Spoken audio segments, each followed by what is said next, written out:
잘 나가는 방송 재미있는 프로그램 잡매거진 2부가 시작되었습니다. 네, 2부 첫 순서는 구직자분들이 펜과 노트를 꼭 들고 챙겨봐야 되는 코너죠. 네. 공채 정복을 위한 필살 노하우를 전해드리는 공채 완전 정복 지금부터 시작합니다.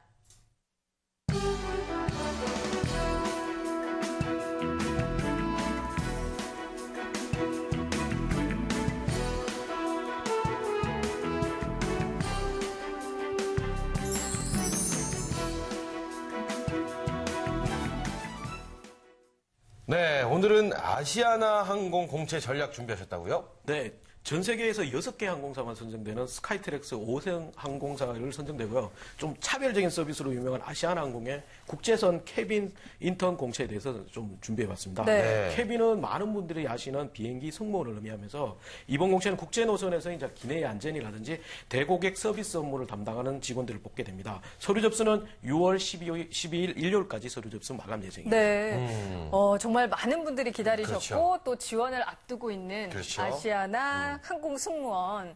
저도 참 젊었을 때는 한번 아, 해봤는데. 꿈꾸셨나요? 자, 인턴 어울렸을 공채. 것 같아요. 네, 네. 인턴 공채니까 지원 자격이 일반 신입 공채와는 조금 다를 수도 있을 것 같다는 생각이 듭니다. 네. 지원 자격 소개 좀 해주시죠. 네, 국제선 캐빈 인턴 공채는 2년제 대학 학위 이상 소지자는 가능하고요.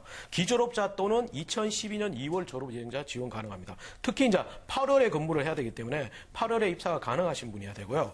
전공에 대한 제한은 없지만 외국어에 대해서는 토익 550점, 지텔프는 3급 63%, 그다음에 2급 45% 이상 되어야지만 지원이 가능합니다. 그리고 이제 다른 분야와 달리 외적인 부분에서도 기내 안전 및 서비스 업무에 적합한 신체 조건을 갖추셔야 하고요. 시력은 나한 시력 0.2 이상, 교정 시력 1.0 이상이 되어야 합니다. 네. 특히 이제 나식 수술을 하신 분들은 3개월이 경과하셔야 되고요. 남자의 경우는 병역을 필요하거나 면제하신 분이어야 됩니다. 네, 네, 그렇군요. 그렇다면 공채 앞두면 라식도 빨리 그렇죠. 해야 라식도 되네요. 빨리 해야 되네요. 그렇다면 이 전형 방법 어떻게 되나요? 서류 전형을 거쳐서 1차 실무자 면접과 2차 임용 면접을 거치게 되는데요. 네. 2차 임용 면접의 합격자를 대상으로 건강검진과 체력 측정을 별도로 하게 됩니다. 먼저 이제 1차 실무자 면접은 온라인 등록 시에 지원자가 선정한 응시 지역 또는 회사가 지정한 지역, 서울, 부산, 광주에서 실시할 예정이고요. 임용 면접은 영어 구술 테스트와 인성 검사가 동시에 실시되고 네. 마지막에 체력 검정 시에는 수영 테스트인데 네. 자유형 25m를 완영하는 조건입니다. 그렇군요. 하긴 예전에 항공승무원들 훈련받거나 이런 거 보면은 막 이렇게 그렇죠. 물에 입수하시고 이러는 거 많이 본 것 같습니다. 왜냐면 위급 상황 대비해서 그렇죠. 수영이 기본일 것 같은데 자유형 25m 완영 쉽진 않을 것 같습니다. 수영 못하는 분들은 그러면 아예 입사 자격이 안 되는 건가요? 어떤가요? 일단은요, 예상치 못한 긴급 상황에 대비하기 위한 최소한의 조건이기 때문에 가능한데 좀 수영을 하셔야 됩니다. 일단은. 그러니까 안 된다는 얘기죠? 예, 안 됩니다. 와, 저 같은 경우는 수영을 엄청 잘합니다. 아, 잘해요? 물개요, 물개? 저는 이런 말 있잖아요. 바다 거북이하고 최기훈하고 수영하면 누가 더 빠르다. 그런 소리를 들을 정도로 빠른데. 호도 씨 수영 뭐. 저도 수영은 좀 하는 편이에요. 우리 김주리 강사님. 저요? 저는 아시아나 못 가겠네요. 저는 김주리랑 맥주병을 뛰어넘으면 누가 더 먼저 가요. 단 한 번도 수영을 배워본 적이 없어요. 네, 그렇습니다. 거북이와 맥주병 재밌네요. 네. 자, 그렇다면 아시아나 항공의 인재상 어떻게 되는지 또 궁금합니다. 예, 이제 집념의 세계인이라는 금호 그룹 전체에 대한 인재상이 출발해가지고 부지런한 아시아나인을 비롯해가지고 연구하고 공부하는 아시아나인, 적극적인 아시아나인, 서비스 정신이 투철한 아시아나인이라는 4가지 인재상을 크게 가지고 있습니다. 이 각각의 인재상에는 또 세부적으로 설명이 있기 때문에 좀 확인을 하셔야 되고요. 인재상을 직접적으로 언급하시는 것보다는 관련 경험을 활용해서 간접적으로 본인을 표현하시는 게 좋습니다. 그렇죠. 저는 뭐 무조건 서비스 정신이 투철하고요. 적극적인 사람이에요. 이렇게 말하면 어필할 수 없다는 거 저희가 말씀드렸고요. 어떤 경험을 토대로 자기가 이런 성격이나 이런 모습을 가지고 있는지 꼭 어필을 하셔야 됩니다. 네. 인재상 알려주셨는데 친절하게 이 인재상 이외에 알아두면 좋을 내용들 또 있잖아요. 일단 뭐 다양한 전략적인 면도 하면서 확인을 하셔야 되는데 최고의 안전과 서비스를 통한 고객 만족이라는 경영 이념이 있기 때문에 이걸 기억하셔야 되고요. 네. 또한 이제 멈추지 않는 그 혁신과 도전으로 지금까지 스타트렉스 올해 항공사, 오성 항공사, ATW의 올해 항공사 선정되면서 항공업계의 그랜드 슬램을 달성하였는데요. 그 자기소개서나 이런 면접에서 이런 수상 실적을 직접 직접적으로 하시는 것을 좀 피해 주시는 게 좋습니다. 네. 왜냐하면 많은 지원자들이 너무 많이 활용하기 때문에 인사 담당자는 식상한 느낌이 강합니다. 그렇기 때문에 이제 수상 실적에 집중하시는 것보다는 아시아나 항공의 차별적인 고객 서비스들이 많은데 그 부분을 적극 활용하시는 게 오히려 낫습니다. 네. 와, 이래서 잠매거진의 공채 완전 정복을 듣느냐 보느냐 안 보느냐에 따라서 이 당락이 결정이 되는 것 같습니다. 이 제가 구직자였었어도요. 네. 이 수상 실적에 대해서 이게 웬 떡이냐고 막 써냈을 것 같거든요. 근데 그걸 쓰지 말라는 얘기 꼭 기억하시기 바라겠고요. 그렇다면 자기소개서 항목은 또 어떻게 되는지 저희가 화면으로 보시죠. 네, 자기소개서 항목 지금 보고 계시는데요. 성장 배경 및 성격상 장단점. 네.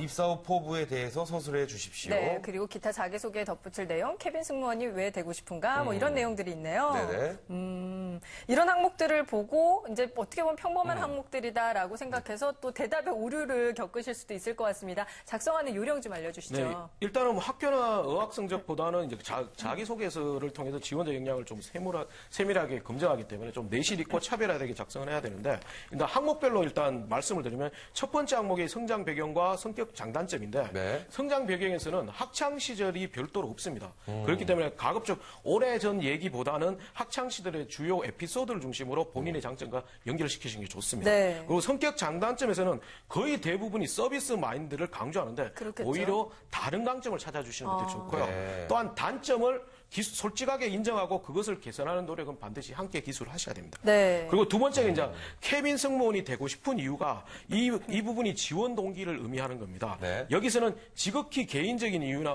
어렸을 때 꿈이라는 논리는 좀 피해 주시는 게 좋고요. 전문적인 분석이 좀 우선되면 좋고 아시아나의 차별적인 서비스를 좀 분석해 주시는 것들이 필요합니다. 그리고 또한 이제 지원 동기에서는 추상적인 논리가 아니라 본인만의 장점, 차별성을 집중해야 되는데 관련 이론의 학습 또는 경험, 성격 등의 다양한 준비사항을 통해서 기여하고 역할할 수 있다는 논리를 찾아주시는 게 좋습니다. 네. 그리고 세 번째 항목 입사 후 포부의 경우는 본인 스스로 실천할 수 있는 실행 계획이 중심이 되어야 됩니다. 아시아나항공이 추구하는 이제 차별적 서비스를 본인 스스로가 과감히 제안해 주시는 것도 좋은데요.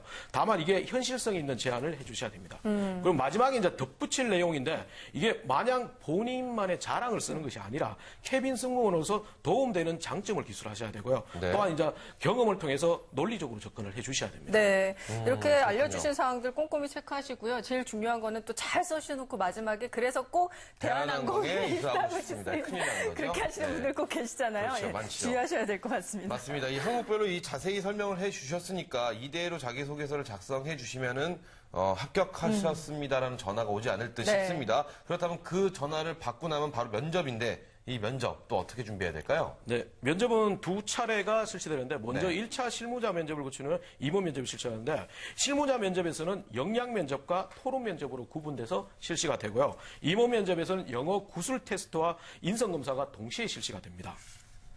네, 그렇군요. 각각의 면접 유형 이제 쭉 이제 더 들어봐야 저희가 될 것 같은데 네. 어떻게 이제 준비를 하면 또 제대로 준비를 할 수 있을지 이 부분도 요령 짚어주시죠. 네. 네, 이제 역량 면접은 주로 이제 자기소개서 중심으로 하지만 아시아나 항공에 대한 다양한 정보나 질문, 그다음에 경쟁사 비교, 그다음에 이런 질문들이 전문적인 질문들이 반복되기 때문에 사전에 아시아나 항공 또는 항공업계 그다음에 경쟁사 전반에 대한 사전 분석이 반드시 선행이 되어야 합니다. 네. 그리고 이제 토론 면접에서는 반드시 본인의 의견에 대해서 객관적인 논거를 함께 제시해 주셔야 되고요.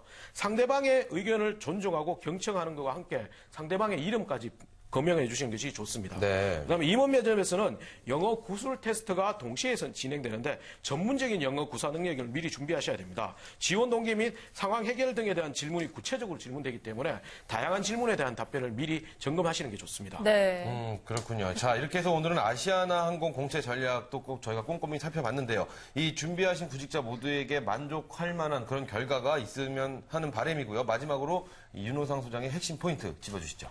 네, 첫 번째는 외모에 대한 한계를 스스로 극복하는 것이 출발점이 되어야 합니다. 네. 먼저 외모 제한이 많다고 이제 고정관념을 많이 가지고 있지만 외모의 한계를 스스로 극복하고 장점화할 수 있다면 충분합니다. 예를 들어 뭐 작은 키가 약점이 아니라 오히려 귀여움과 친근한 서비스를 제공할 수 있다는 출발점으로 인식하는 게 필요하고요. 네. 그렇기 때문에 외모 한계를 극복할 수 있는 또 다른 장점이라든지 긍정적인 마인드를 먼저 재점검해 주시는 게 좋습니다. 네. 그다음 두 번째는 서비스 마인드만 강조하는 것을 피해 주셔야 됩니다. 아시아나 캐빈 승무원으로서 가장 중요한 역량이 서비스 마인드일 겁니다. 하지만 이제 천편일률적으로 지원자들이 서비스 마인드만을 강조하는 게 대부분입니다. 그렇기 때문에 진정한 서비스 마인드를 어필하기가 힘들기 때문에 경력에 대한 단순한 기술이 아니라 고객과의 구체적인 에피소드를 찾아서 기술해 주시는 게 좋습니다. 마지막으로는 이제 개인적 경험을 너무 강조하지 마시는 게 좋습니다. 예. 아시아나의 대부분은 그 항공에 대한 것은 탑승 경험이나 기타 개인 경험을 너무 강조해가지고 그것을 지원 동기로 활용하는 경우가 많은데요. 입장을 바꿔놓으면 이런 지원자들이 너무 많습니다. 그렇죠. 그렇기 때문에 이제 개인적인 경험이나 이유를 하는 것은 피해 주시고요. 다만 이제 기존의 탑승 경험을 통해서 서비스가 부족한 걸 개선할 수 있는 아이디어를 제시해 주는 것은 괜찮은 논리가 됩니다. 네. 내용은 참 잘 얘기해 주셨는데 쉽지는 않습니다. 그렇죠. 왜냐면 또 저희가 앞에서 자기소개서 할 때는 이제 경험이나 또 서비스 마인드도 네. 얘기를 해야 되는데 이게 지나치면 안 되고 또 누구나 남들이 하는 것처럼 똑같이 해서는 그렇습니다. 효과를 볼 수 없다. 이런 얘기가 되겠습니다. 자, 지금까지 윤호상 소장과 함께 공채 완전 정보 함께 하셨습니다.